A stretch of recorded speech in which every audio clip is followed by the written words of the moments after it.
for a thought. You may have felt as you were singing that troparium, you're thinking, wait, this is familiar.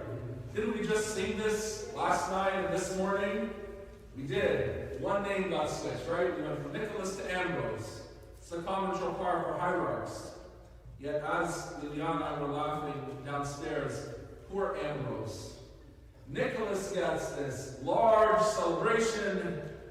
Ambrose gets Christikera at Vespers.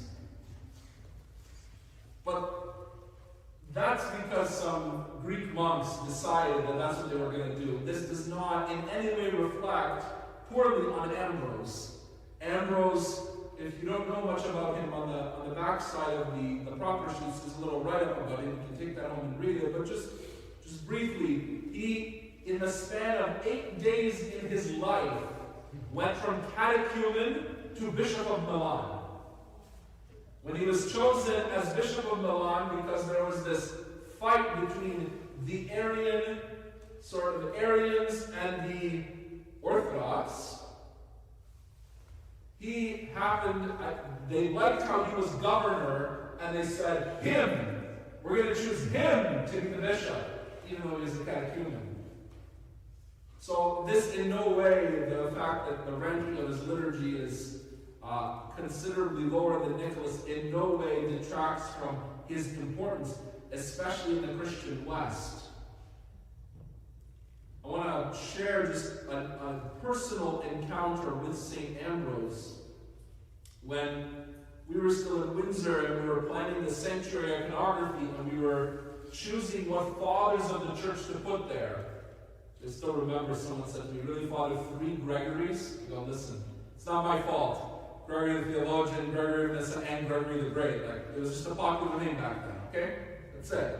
But one of the saints we chose was Ambrose. And it just so happened that the iconographer, as he did the icons in his studio on canvas, and one day he came and he said to myself and Father Peter Blitzig, he said, Ambrose is the only one who's going to be up there holding an open book. It's just, I don't know how he came to that decision. He said, whether it was he found sort of prototype icons in books or on the internet, Ambrose is an open book. So go through some of the quotes of St. Ambrose and figure out what you want to write there. And so I started doing, some research into the writings of St. Ambrose. And, it had to be a bit of a shorter quote. Some of the fathers have very long, verbose quotes, but something very brief and succinct, and that would touch anyone who read it in a way that would make an impression. And the quote I came across, and ultimately we decided to put there, is, "No one heals himself by wounding another." And I've often thought of that icon of St. Ambrose when someone else wounds me. And we all get wounded, right? None of us is without wounds. Some of us may experience wounds from others on a daily basis, or those wounds that happened a long time ago, they creep up because of something that happens. And the initial thing that we want to do is to fight back. It was a very present thought of mine this past Monday as we were at a city council meeting. Father David knows what I'm talking about. And someone flat out lying, and your initial reaction is, well, I want to get him back. And yet no one heals himself by wounding another. That's what I want to leave with you this evening.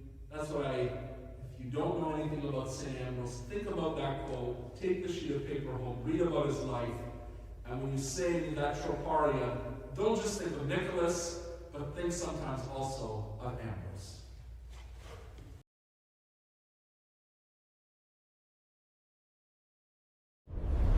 Join the faithful and download the Sensus Fidelium app today.